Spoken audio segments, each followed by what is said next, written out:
You've found the Stealth Podcast. Where are you watching from? What time is it there? Subscribe and comment to support us. Thanks. Let's begin. The following audio recordings were recovered on September 23rd, 2024 by a San Bernardino County search and rescue team. The files were found on a digital voice recorder hidden in a rock formation in the Queen Valley area of Joshua Tree National Park, along with a cell phone with a dead battery. The Ford Transit Connect van described in the recordings was located at the site indicated by the GPS coordinates, abandoned, and with clear signs of mechanical sabotage. Additional evidence found in the vehicle includes more audio and video files on electronic devices, photographs with unexplained anomalies, and personal items belonging to the individual identified as Marcus Chun. Marcus Chun, 28, from Los Angeles, California, remains missing.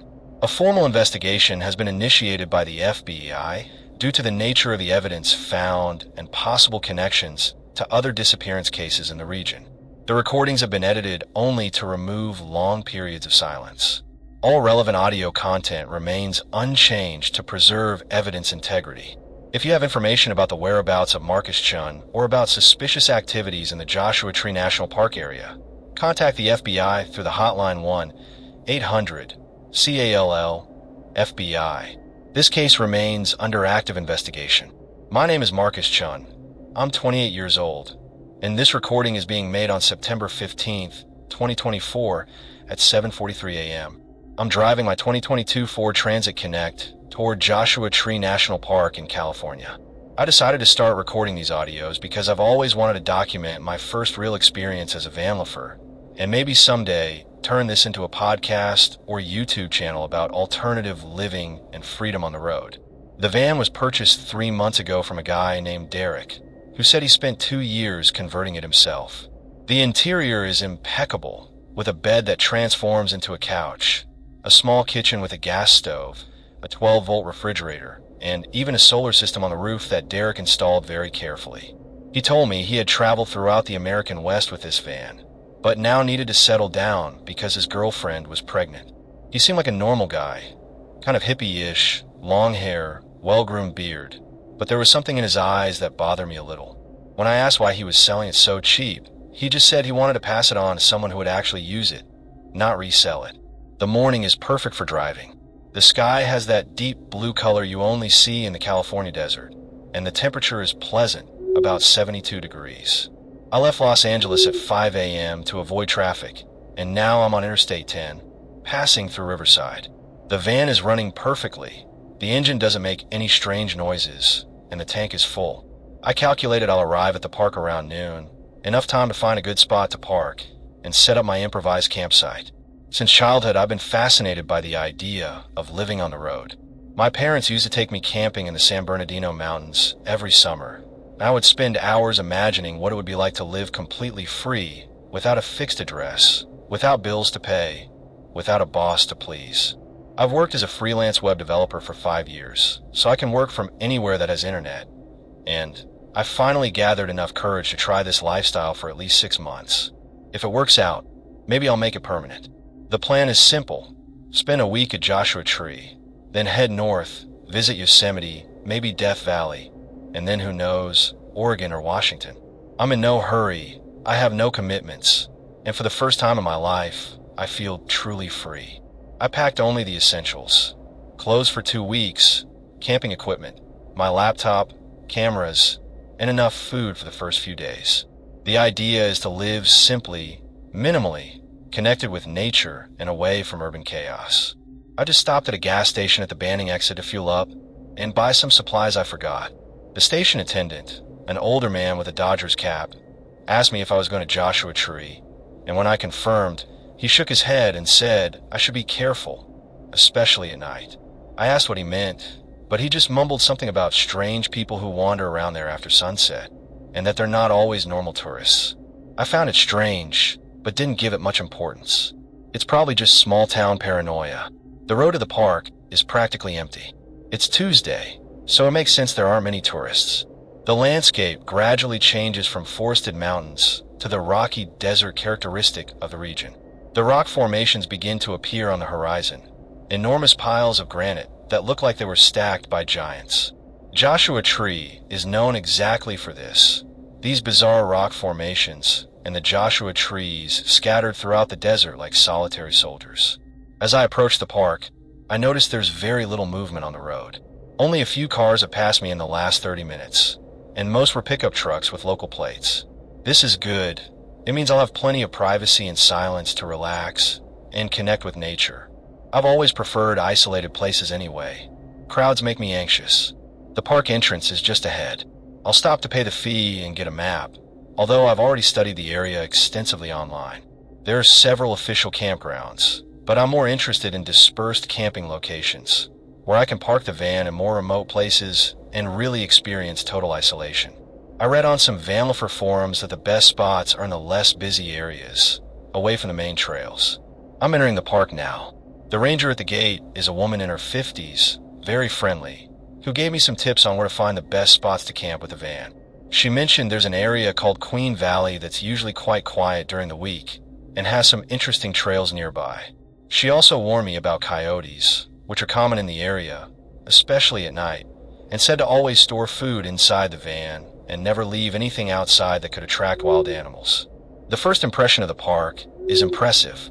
Joshua trees extend as far as the eye can see, their twisted forms creating alien silhouettes against the blue sky. The rock formations are even more spectacular in person than in photos. Some are over 100 feet tall, stacked impossibly, as if defying gravity. The silence here is almost absolute, broken only by the gentle wind between the rocks and the occasional cry of a hawk overhead. I drove for about 40 minutes inside the park until I found the perfect spot.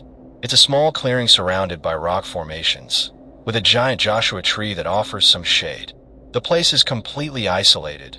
I can't see any other people or vehicles from here, but I'm still within the permitted camping limits. The van fits perfectly in the space, and I have an incredible view of the mountains in the distance.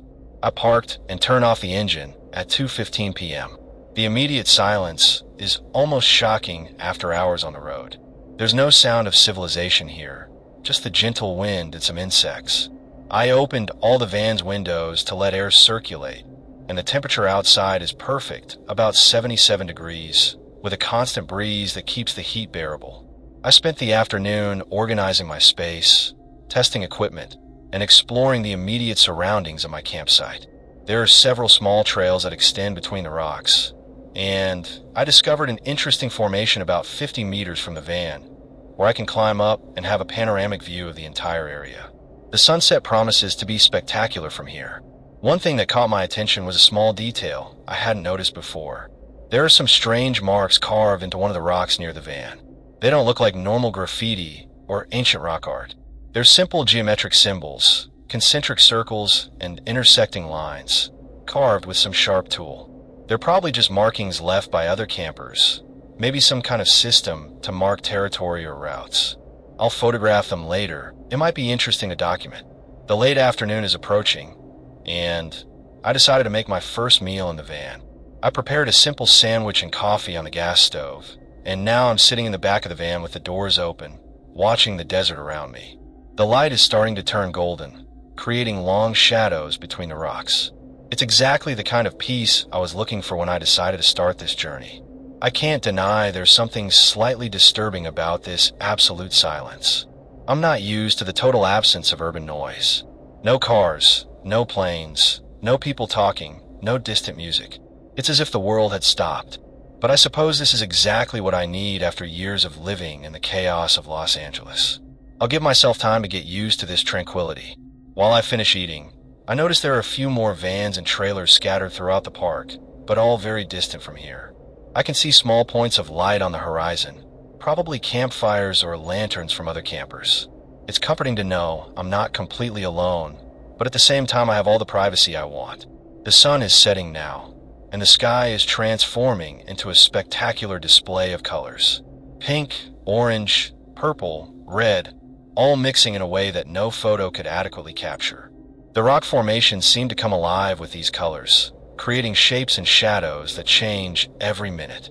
It was definitely a good decision to come here. I'll end this first recording here. It's 7:20 p.m. The sun has just set completely, and the first stars are beginning to appear.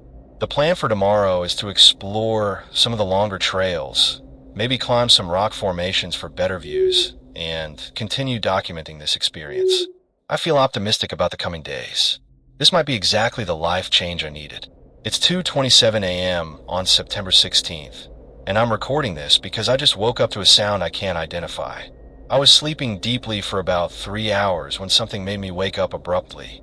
It wasn't a loud or sudden noise, but rather a constant, low sound that seemed to come from outside the van, like someone walking slowly around the vehicle.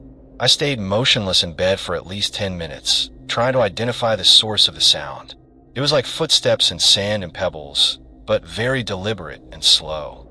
It didn't seem to be an animal, because coyotes or other wild creatures would make more erratic movements. This sounded like a person walking carefully, trying not to make too much noise. Eventually the sound stopped, but I couldn't get back to sleep. I lay in the dark, paying attention to every small noise from the desert. The wind in the Joshua trees, some night insects, and in the distance the occasional howl of a coyote. But nothing that would explain those deliberate footsteps around the van. Now I'm sitting in bed with a small flashlight, trying to decide whether I should go out to investigate or if I'm just being paranoid. It was probably just my imagination, or maybe some larger animal I didn't identify correctly. Wild boars exist around here, and they can make sounds that sound almost human in the dark. I'll end this recording and try to go back to sleep. Tomorrow, in daylight, I'll check if there are footprints or any sign that there really was something or someone here during the night. It's 8:15 a.m., and I need to record what I found outside. As soon as the sun came up, I went out to inspect around the van, and I found something that left me uneasy. There are footprints in the sand, several of them, forming an almost complete circle around my campsite.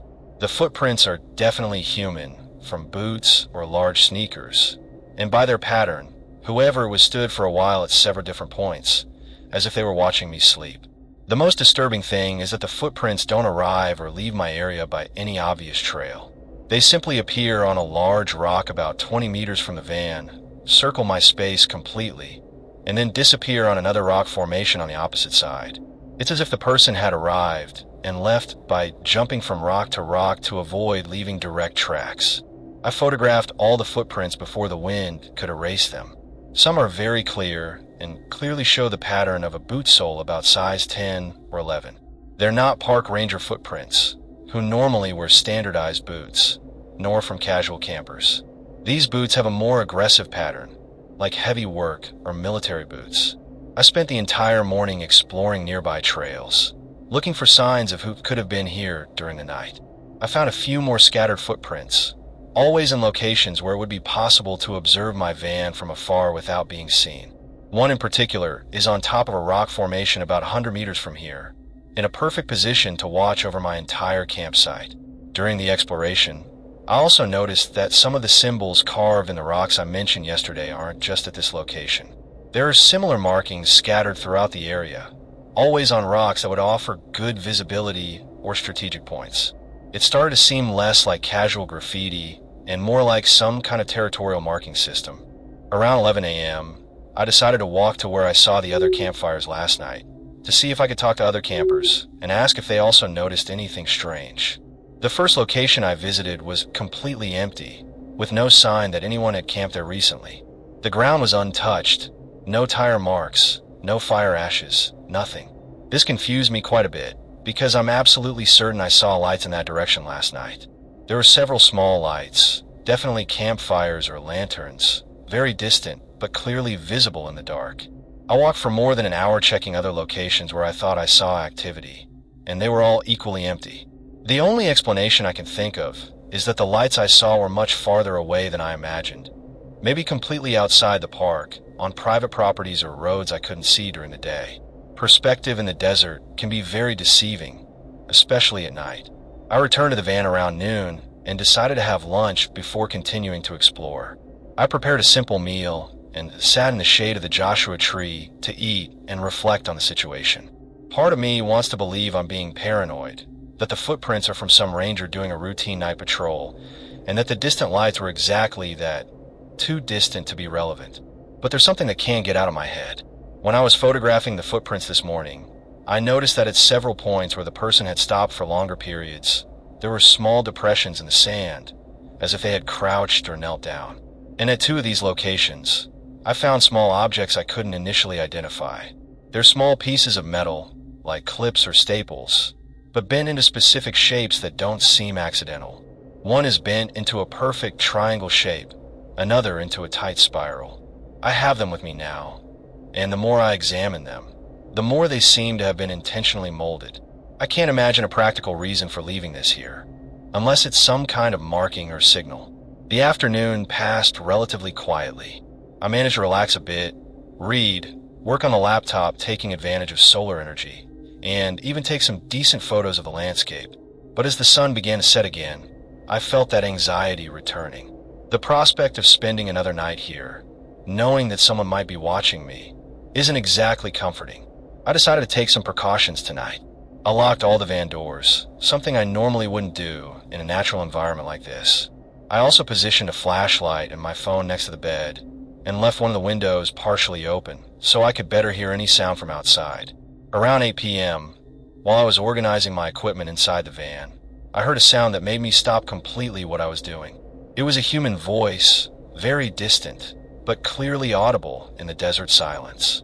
I couldn't understand the words, but the tone was low and constant, as if someone was speaking or singing rhythmically. I carefully opened the van's rear door and listened for several minutes. The sound continued, always coming from the same direction, from the north side of my campsite. Occasionally, it seemed like there was more than one voice, like a conversation or group singing, but always very low and distant. I grabbed my most powerful flashlight and decided to investigate, at least to a point where I could better see where the voices were coming from. I walked carefully between the rocks in the direction of the sound, stopping frequently to listen and make sure I could still hear it. As I got closer, the voices became clearer, but at the same time more disturbing. They weren't normal conversations. The rhythm was very regular, almost hypnotic, like repetitive chanting or prayer. And there were long pauses between speeches, as if it were some kind of ritual or ceremony. I reached the top of a rock formation that gave me a better view of the northern area, and that's when I saw something that made me immediately retreat. There were lights in the valley below, not normal campfires, but several small lights arranged in a perfect geometric pattern.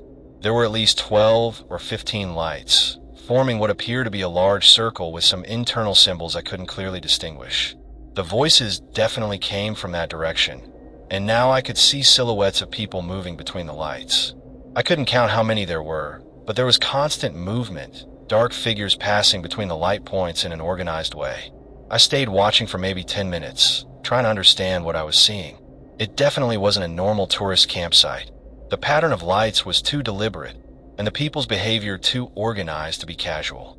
It seemed more like some kind of ceremony or planned gathering.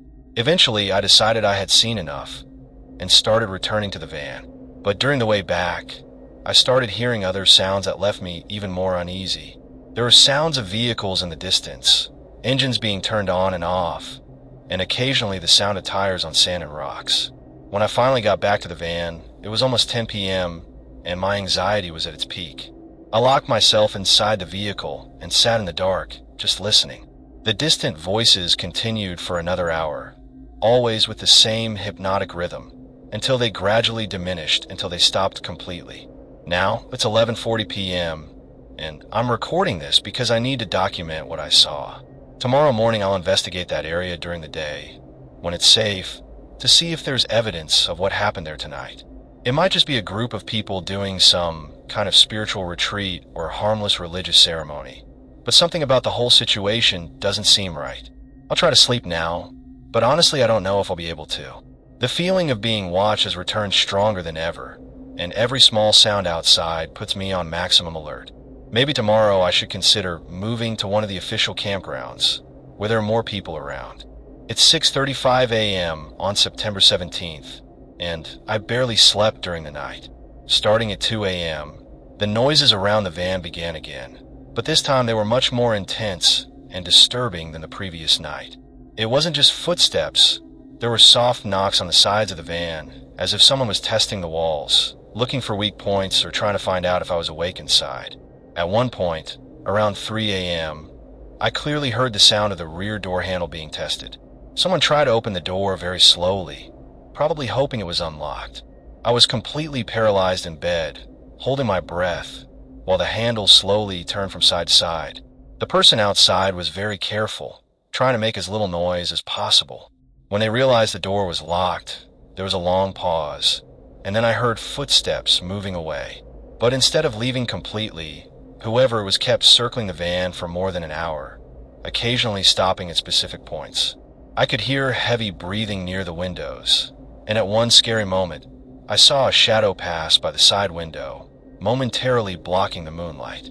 As soon as the sun came up, I went out to investigate again, and what I found was even more unsettling than yesterday. There were many more footprints, from at least 3 different people. The boots had distinct sizes and patterns, and this time the tracks came from several directions, converging on my campsite and then dispersing again. But the most disturbing were the marks I found on the van itself. There are small scratches on the sides, as if someone had used a knife or sharp object to test the metal's resistance. The scratches are superficial. They didn't cause real damage, but they're clearly intentional. There are also dirty fingerprints on the windows, mainly on the rear and sides, as if multiple people had tried to look inside. During the morning inspection, I discovered something that genuinely scared me. On one of the nearby rocks, someone had carved a new symbol during the night. It wasn't there yesterday, I'm absolutely certain, because I photographed that specific area. It's a circle with crossed lines in the center, identical to some of the symbols I've seen scattered around the region, but this one was fresh, still with rock fragments around it. Around 9 a.m., I decided to walk to the area where I saw the lights and ceremony the previous night. The walk took about 40 minutes through rocky terrain, and as I approached, I began to find more evidence of human activity. There were footprints everywhere, several extinguished campfires, and scattered trash that definitely wasn't there before. When I finally reached the exact spot where I saw the pattern of lights, I found something that made me seriously question whether I should continue in this area. On the ground, carved into the hard sand, there was a perfect circle approximately 30 feet in diameter. Inside the circle, several complex geometric symbols, all carved with almost mathematical precision. Around the circle, there was clear evidence that many people had been there.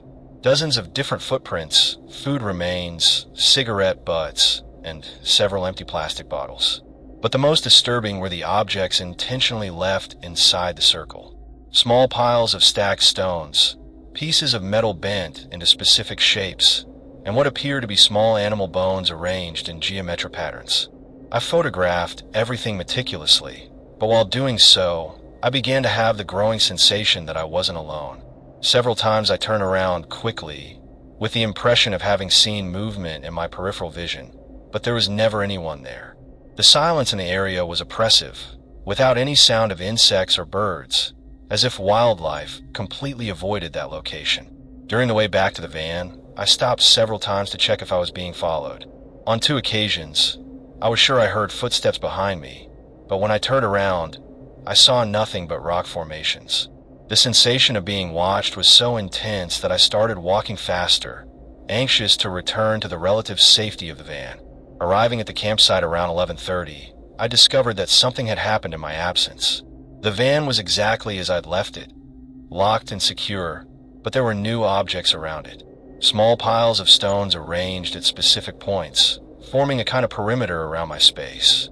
Each pile had exactly 7 stones, stacked in an unstable way that defied the logic of how they remained standing. I immediately knocked down all the piles, scattering the stones, but the message was clear. Whoever is doing this knows exactly when I leave and when I return. They're watching me constantly, and they want me to know it. I spent the rest of the morning inside the van, trying to work on a laptop and maintain some sense of normalcy. But my concentration was completely destroyed. Every sound outside put me on alert, and I began to seriously question whether I should leave today instead of waiting until tomorrow as originally planned. Around noon, something happened that almost made me run away immediately. I was heating soup on the stove when I heard knocks on the van's rear door. They weren't casual or accidental knocks. They were 3 slow and deliberate knocks, a pause, and then 3 more knocks. The pattern repeated 5 times before stopping. I stayed completely motionless, making no noise, waiting to see what would happen next. There was a long pause, and then I heard a voice from outside. It was low and hoarse, speaking words I couldn't completely understand, but the tone was clearly questioning, as if someone was trying to find out if there was anyone inside the van. The voice repeated the same phrase several times, always followed by long pauses, as if waiting for an answer. Eventually, I heard footsteps moving away, but not very far. Whoever stayed in the area for at least another hour, because I occasionally heard movements and small sounds of someone handling things outside. When I finally had the courage to peek through the side window, I didn't see anyone, but there was more evidence that someone had been there. More symbols carved in nearby rocks, and this time, something even more disturbing. Small dolls made of twigs and stones, tied with what appeared to be human hair, hanging from some of the low branches of the nearby Joshua tree. That was enough for me. I started packing immediately, determined to leave before nightfall. But when I tried to start the van, it didn't work. The engine turned over, but didn't catch, as if it wasn't receiving fuel. I tried several times, checking all the obvious components I could think of, but nothing worked. I opened the hood and immediately saw the problem. Someone had disconnected several hoses from the fuel system during the night or while I was away this morning. The connectors were carefully removed and set aside, not torn or damaged, just methodically disconnected. I reconnected everything I could identify, but when I tried to start again, the engine made a strange noise it had never made before, as if something was interfering with the system. Clearly, whoever did this knew exactly what they were doing and wanted to keep me here without causing permanent damage to the van. Now it's 4:20 p.m., and I'm officially trapped here until I can figure out what else was sabotaged. My cell phone has no signal in this area, so I can't call for help, and the nearest ranger station is at least a 2-day walk through the desert. The realization that I'm completely isolated and at the mercy of whoever is doing this is starting to put me in real panic. It's no longer just passive observation. Someone is actively preventing me from leaving. I spent the last 2 hours trying to fix the van, but every time I solve one problem, I discover another. Besides the disconnected hoses, someone also removed specific fuses from the electrical panel, and there are signs they tampered with the ignition system. Whoever did this has considerable technical knowledge about automotive mechanics. While working under the hood, I constantly felt like I was being watched. Several times I stopped and looked around, but I never saw anyone directly. However, I began to notice the subtle movements between distant rocks, shadows that appeared and disappeared too quickly to be natural. Around 5 p.m., something happened that made me completely abandon the attempt to fix the van. I was lying under the vehicle, checking the fuel system, when I heard the unmistakable sound of several people approaching. They weren't stealthy footsteps like on previous nights. They were confident and coordinated steps, as if a group was marching directly toward my campsite. I quickly got out from under the van and saw something that chilled my blood. 5 people were walking in my direction, coming from different points between the rock formations, converging on my location as if they had planned the movement. All wore dark clothes, hats or hoods that concealed their faces, and walked with determined purpose. I ran into the van and locked all the doors, watching through the windows as the group approached. They stopped in a semicircle about 60 feet from the van, close enough for me to see some details, but distant enough to keep their identities hidden. What disturbed me most was that they made no aggressive movement. They just stood there, clearly watching me, as if they were waiting for something specific. Occasionally, one of them pointed to the van or made gestures to the others, but they didn't approach further or try to communicate with me directly. After maybe 15 minutes in the standoff position, one of them, apparently the group's leader, took a few steps forward and made a series of elaborate hand gestures. The movements were precise and ritualized, definitely not casual communication. When he finished, he pointed directly at me through the van window, then to the ground beside him, clearly indicating he wanted me to come out. Obviously, I didn't come out. I sat inside the van, trying to appear calm, but my heart was beating so hard I was sure they could hear it. The group stayed there for another 10 minutes, occasionally repeating the gestures, before finally dispersing. But they didn't leave. Each person positioned themselves behind a different rock formation around my campsite, creating a surveillance perimeter. Now it's 7 p.m., and I can occasionally see silhouettes moving between the rocks. They're still there, watching me, waiting. I don't know what they want, but clearly they won't give up easily. I try to use my phone to record video of what's happening, but I discovered something very disturbing. The recordings I've made during the last 2 days, both photos and videos, have strange interference. There are image distortions, noises that weren't there when I recorded, and in some photos, shapes I don't remember capturing appear in the background. One photo in particular genuinely scared me. It's one I took yesterday of the landscape at sunset, but when I look at it now, there's clearly a human figure standing on top of one of the distant rock formations. The figure wasn't there when I took the photo, I'm absolutely certain, but now it's clearly visible, like a dark silhouette against the sky.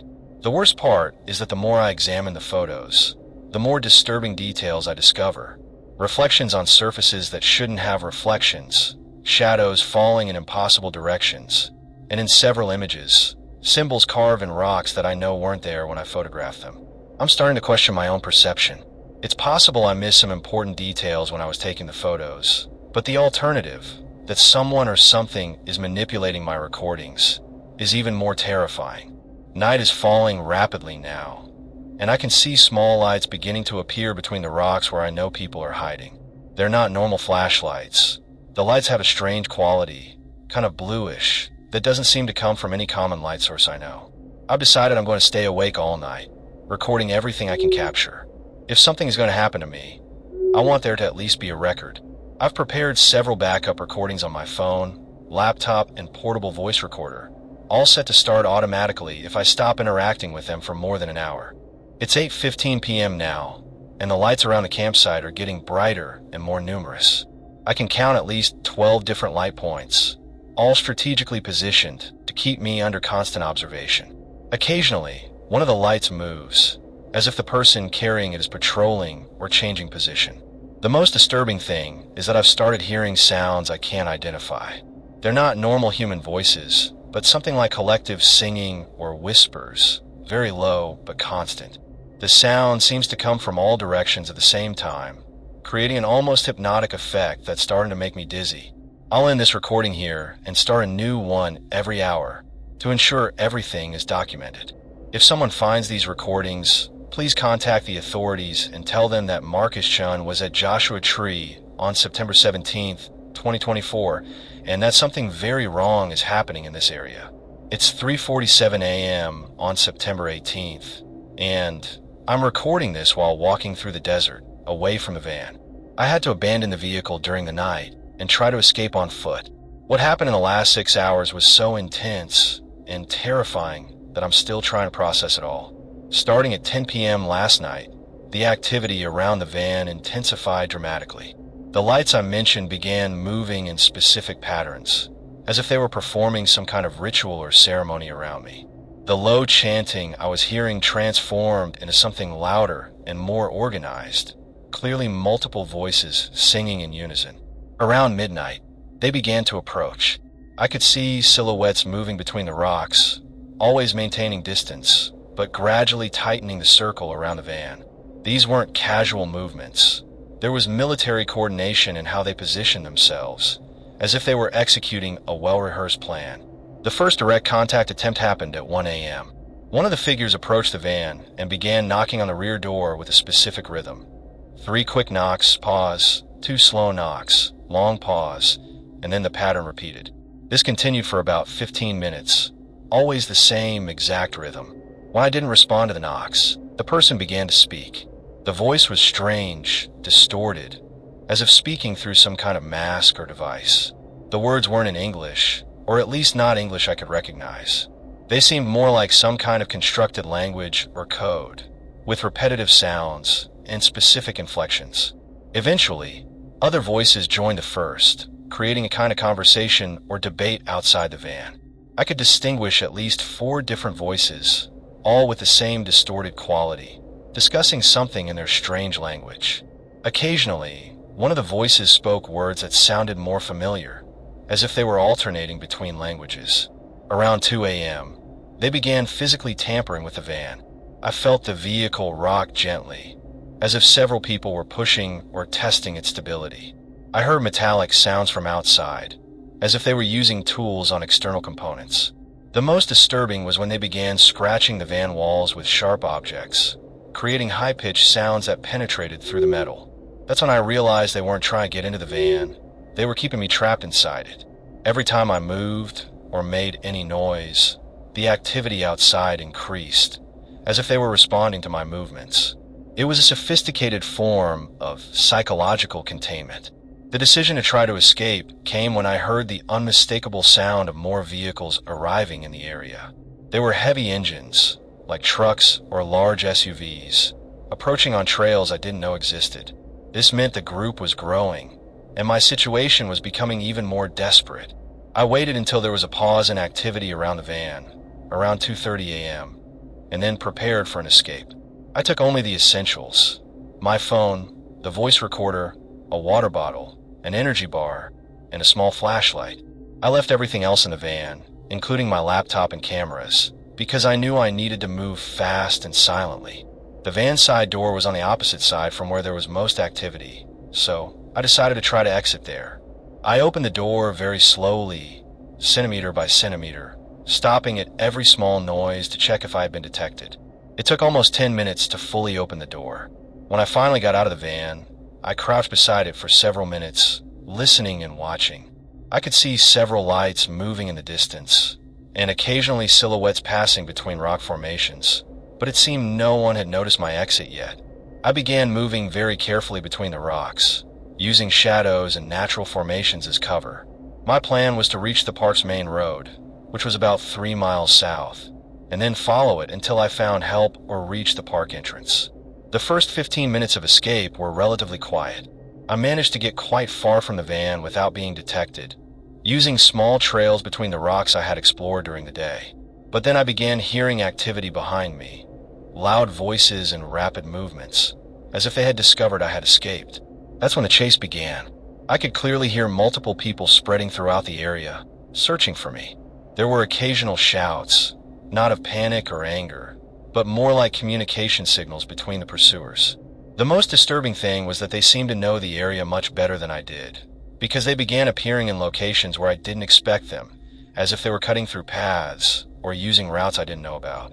During a stop to catch my breath and check my direction, I heard something that made me realize I was dealing with something much more organized than I had imagined. It was the unmistakable sound of drones, or some kind of small aircraft flying over the area. I could occasionally see lights moving in the sky, clearly searching for me from above. This completely changed my escape strategy. I could no longer move in open areas. I had to stay always under rock cover or vegetation. But this also meant my progress toward the main road would be much slower, and I was running against time before the sun rose and left me completely exposed. Around 3:15 a.m., I had my first direct encounter with one of the pursuers. I was passing through a narrow passage between 2 rock formations when a figure appeared in front of me, blocking the path. The person was about 15 feet away, standing completely motionless, as if waiting for me. The figure was dressed completely in black, including some kind of mask or hood that totally concealed their face. The most disturbing thing was that they didn't move or make any sound, just stood there like a statue. We were in a standoff for maybe 2 minutes, neither of us moving. Eventually, I decided to try to go around the figure, moving slowly to the left along the rock wall. The person turned their head to follow me, but didn't move from their spot. When I managed to get past them and looked back, they had disappeared completely, as if they had never been there. This encounter made me realize they weren't trying to capture me directly. They were directing me. Every time I chose a route, I found obstacles that forced me to go in a specific direction. It was like they were herding me towards some predetermined location. Now I'm hidden in a small natural cave between the rocks, trying to figure out my next move. I can hear activity around me, but for now this location seems safe. My phone still has no signal, and the battery is getting low. The voice recorder is still working, but it won't last much longer either.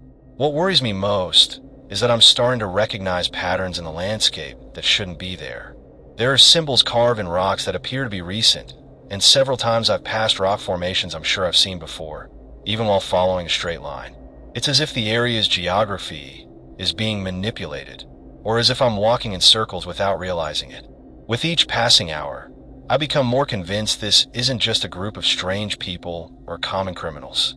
There's a level of organization and resources that suggests something much larger and more sinister. The use of drones, military coordination, detailed knowledge of the area. This seems more like a planned operation than a casual encounter. I'll continue trying to reach the main road, but I'm starting to accept that I might not be able to get out of here. If someone finds these recordings, please investigate the entire area around Queen Valley and Joshua Tree. There's something happening here that authorities need to know about. It's 4:12 a.m. now, and I can see the first lights of dawn on the horizon. This means I'll be exposed soon, but it also means other visitors might start arriving at the park. I'll try to move toward the more popular areas, where there's more chance of finding help. If I can't record anything more after this, I want people to know I try to document everything I could. Marcus Chun, 28 years old, from Los Angeles. My van is a 2022 Ford Transit Connect, California license plate 7GFJ 459. If you find the vehicle, look for more recordings hidden inside. I left backups in several locations within the van. It's 7:53 a.m. on September 18th, and this will probably be my last recording. I'm hidden in a complex rock formation that offers some protection, but I can see I'm completely surrounded. During the night, they set up a perfect perimeter around me, and now with daylight, I can see the true extent of the operation happening here. There are at least 20 people positioned at strategic points around my location, all dressed in dark tactical clothing, equipped with communication equipment and what appear to be weapons. They're no longer the mysterious and stealthy figures from the night. Now I can see they're trained operators, moving with military precision and professional coordination. During the last 3 hours of escape attempts, I discovered things about this area that explain much of what has been happening, but also make my situation even more desperate. This isn't just a remote area of Joshua Tree. It's an operation site for some kind of group or organization that uses the park as a base for clandestine activities. I found physical evidence scattered throughout the region, communication equipment hidden among the rocks, camouflage supply depots, and an elaborate network of marked trails connecting several temporary bases. The symbols I've been seeing carved in rocks aren't rock art or casual graffiti. They're navigation markers for a complex territorial signaling system. The most disturbing discovery came when I found the remains of other campsites. In a hidden ravine about a mile from my van, there's evidence of at least 5 different campsites that were abandoned abruptly. Cut tents, scattered equipment, and in some cases, clear signs of struggle. There are no bodies, but there's dried blood on several rocks and personal items left behind. One of the campsites had a van similar to mine, a blue Mercedes Sprinter that was completely ransacked. The license plates were removed, all electronic equipment was taken, and there are red paint symbols on the sides that looks too suspicious to be just paint. Inside the van, I found a cell phone with a dead battery and a notebook documenting experiences very similar to mine.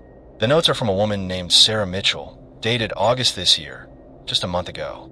She describes the same phenomena: night observation, symbols appearing on rocks, vehicle sabotage, and eventually direct pursuit.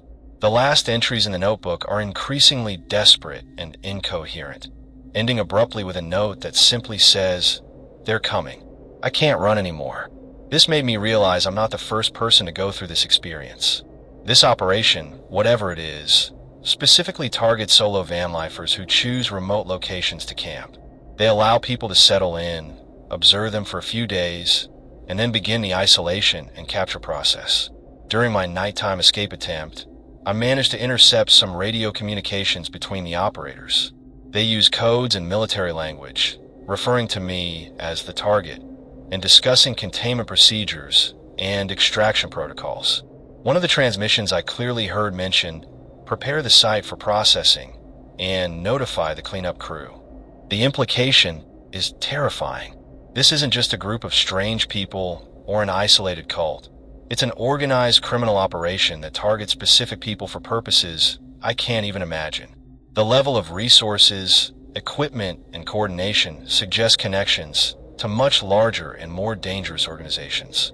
Around 6 a.m., I try to make one last run toward the main road, but that's when I discovered the entire surrounding area is being monitored by hidden cameras and motion sensors. Every time I moved, my location was immediately communicated to the operators, who repositioned to intercept me. It was during this final escape attempt that I had my second direct encounter with one of the operators. This time, the person spoke to me in clear English, without voice distortion. It was a woman, probably in her 40s, with an accent I couldn't completely identify, but sounded European. She told me resistance was useless, that they had the entire area under control, and that it would be much easier for me if I simply cooperated. When I asked what they wanted, she just smiled and said I would be useful for the project. When I tried to ask what project, she ignored my question and said I would understand everything soon. The most disturbing part of the conversation was when she mentioned specific things about my life in Los Angeles. She knew where I lived, who I worked for, details about my family and friends. This means they have detailed information about me from before I arrived here, maybe from the moment I bought the van or planned the trip. Now, hidden in this rock formation, I can see they're no longer in a hurry. They know I can't go anywhere, so they're just waiting. Occasionally, I see movements in the positions around me, but no one is trying to approach. It's as if they're waiting for something specific, maybe the arrival of more equipment or people. My phone finally caught a weak signal for a few minutes this morning, enough time to send an automatic text message with my GPS location to my brother in Los Angeles. I don't know if the message was delivered, but it's my only hope that someone knows where to look for me. During those few minutes of signal, I also managed to automatically upload some of the recordings to my cloud storage account. If someone accesses my account after I disappear, they'll find at least some evidence of what happened here. My phone battery is almost dead, and the voice recorder battery won't last much longer either. I used energy conservatively during the night, but recording continuously for so many hours drained both batteries faster than I expected. It's 8:27 a.m. now, and I can hear new vehicles arriving in the area. They're heavy engines, probably trucks or large vans, coming from a direction I haven't explored yet. This probably means the final phase of the operation is beginning, and my time is running out rapidly. If these recordings are found, I want people to know that Marcus Chun didn't disappear voluntarily. I didn't run away from my life. I didn't have a mental breakdown. I didn't get lost in the desert. I was deliberately captured by a criminal organization operating in the Queen Valley area of Joshua Tree National Park. Investigate the van that was sold to me by Derek. I couldn't get his full last name, but he said he lived in Riverside and that his girlfriend was pregnant. There's something suspicious about how he knew specific details about my intentions to travel to remote areas. Information I don't remember sharing with him. Check if there are other missing persons in the Joshua Tree area in recent years, especially solo vanlifers or campers who chose isolated locations. Sarah Mitchell from August is just one. There are probably many more. The exact GPS location of my last campsite is 34.0835 degrees north, 116.297 degrees west. My Ford Transit Connect van is parked there, and probably still contains important evidence hidden in various compartments. I can hear activity increasing around me, louder voices, engines approaching, and the unmistakable sound of heavy equipment being unloaded. Whatever they plan to do with me is about to happen. The last thing I want to say is to my family, I love you, and I'm sorry for putting myself in this situation. I thought I was being careful, but clearly I underestimated the dangers of traveling alone in such remote areas. If there's any way to find me, please don't come alone. Bring authorities, bring media, bring anyone who can help expose what's happening here. It's 8:43 a.m. I can see figures moving directly toward me now. They're no longer trying to be stealthy. They're approaching openly, with confidence. I'm going to hide this recorder in a rock crevice where I hope it can be found later. If someone hears this, please don't let my disappearance be just another statistic of a person lost in the desert. There's something very sinister happening at Joshua Tree, and other people may be in danger. Marcus Chun, ending recording at 8:46 a.m., September 18th, 2024.